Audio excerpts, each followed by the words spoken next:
Okay, so it's been a while since I checked in here. I've been doing research on a few different things, um, but let's see. Today's video is checking in on Mrs. Pacman, which I've been working on using the Atari OpenAI Gymnasium. It's been pretty challenging. Pacman is more complicated than I thought. I've had to fiddle with the inputs. So basically, the inputs that we're feeding into the AI to learn. But what you see on the top here is the inputs that are being fed. So it's four different frames. And from right to left, top right is the most recent frame. So that's the actual active frame. And then you can see that there's a frame before, two frames before, and three frames before. And the purpose of this is so that we can, you know, give a little bit of history to each AI decision point. So you can see like which direction ghosts are moving. In some cases, there's like a weird flickering bug for sometimes ghosts, they flicker in and out. So if you looked at just one frame, you would miss that. Whereas if you look at the past four frames, typically you'll be able to see, positions of ghosts there.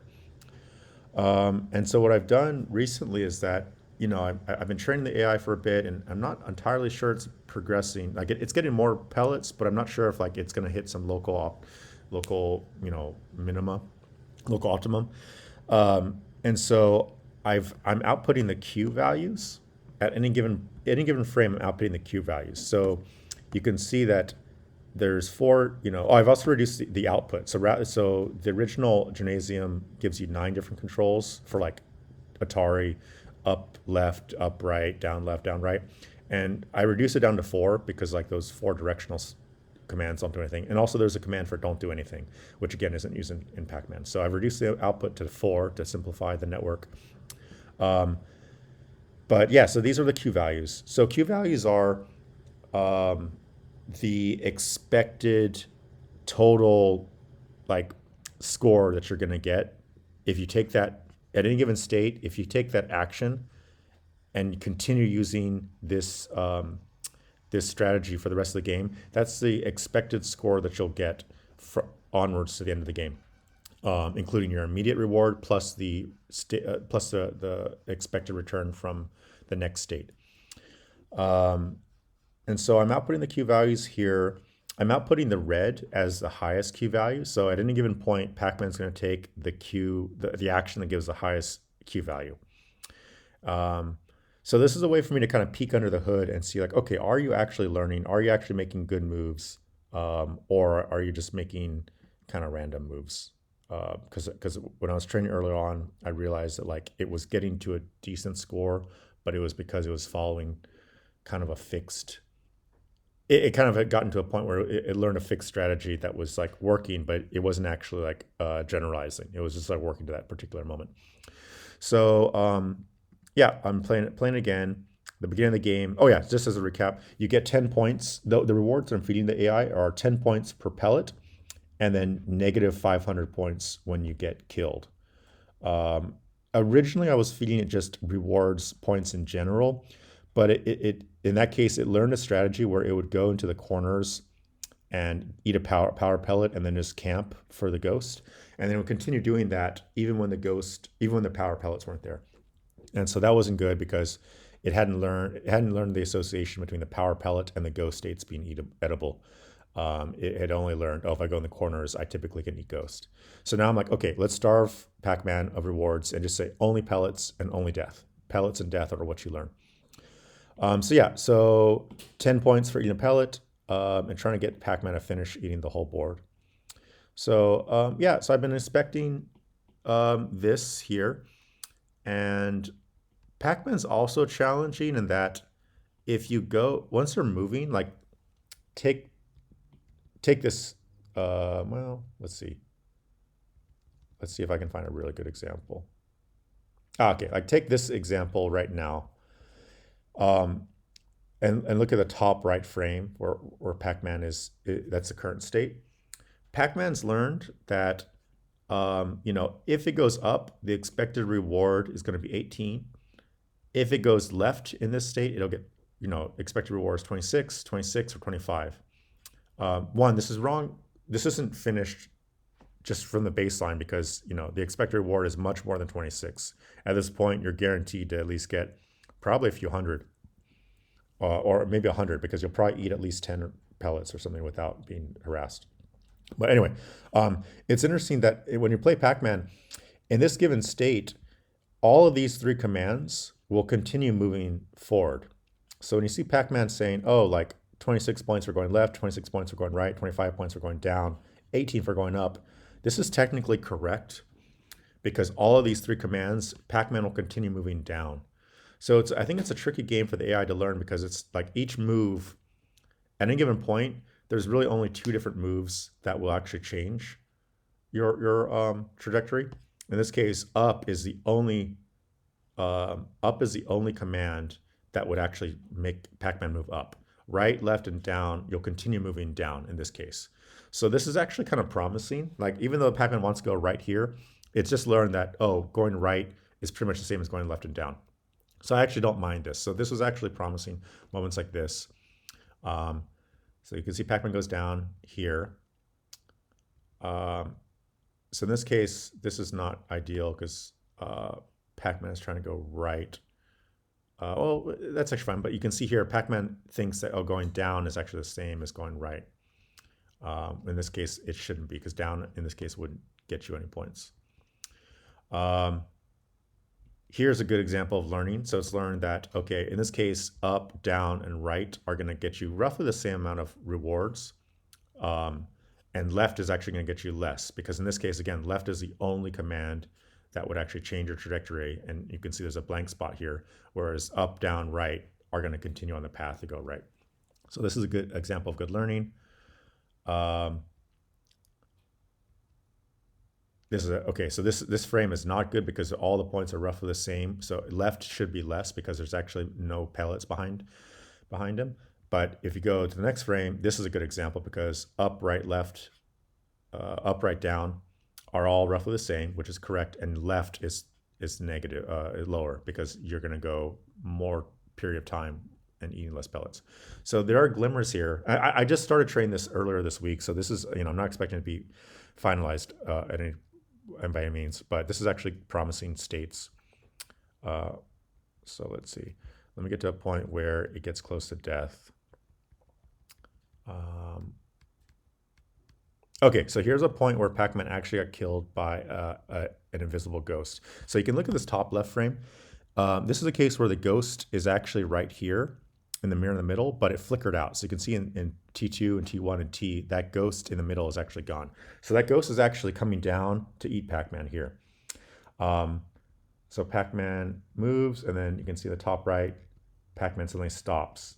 And then Pac-Man's technically dead right now, because the ghost, it got eaten. So what I'm looking for here is I'm looking for the AI to learn, when you touch a ghost, your expected reward should go to 0 and then eventually negative 500, because that's the penalty for death. So you can see here, it's definitely improving in learning, because suddenly when it stops and it sees, oh, now we're not moving anymore, the rewards drastically drop down from like, okay, I'm not going to get 14 or 16, I'm going to get 2 or 3.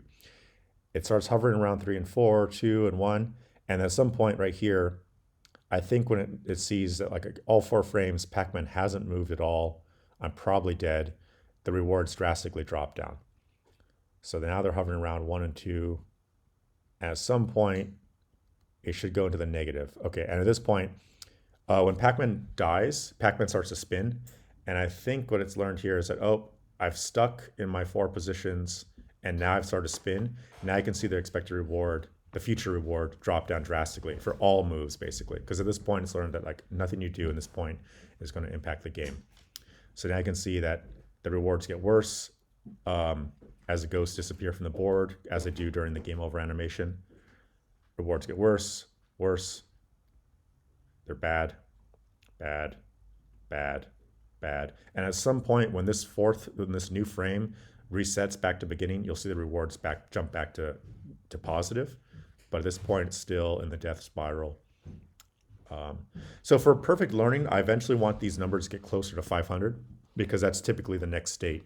At some point, the next state will be negative 500, so it should learn what that looks like. Okay, so here's a moment where the frame jumps to the reset position, and you can see the rewards immediately go back up to positive because it's out of the game over state. So this is good. This is promising. You can see, the frames start to go back to reset. It's also learned at this point that during the intro animation, when Pac-Man just sitting there waiting for the music to finish, none of your input actually makes any change because you're not moving. So you can see that for several frames here, it's learned the Q values of up, down, left, right, etc. are all the same, and you're not going to go anywhere. So at some point when Pac-Man starts to move, then the rewards will jump up because that's when the game has started. Let's see, there's still when you play the game, this is where the music's playing. Okay, now notice in the top right, this is the most recent frame. Pac-Man starts to move. That signals to the AI that, okay, now the game has begun.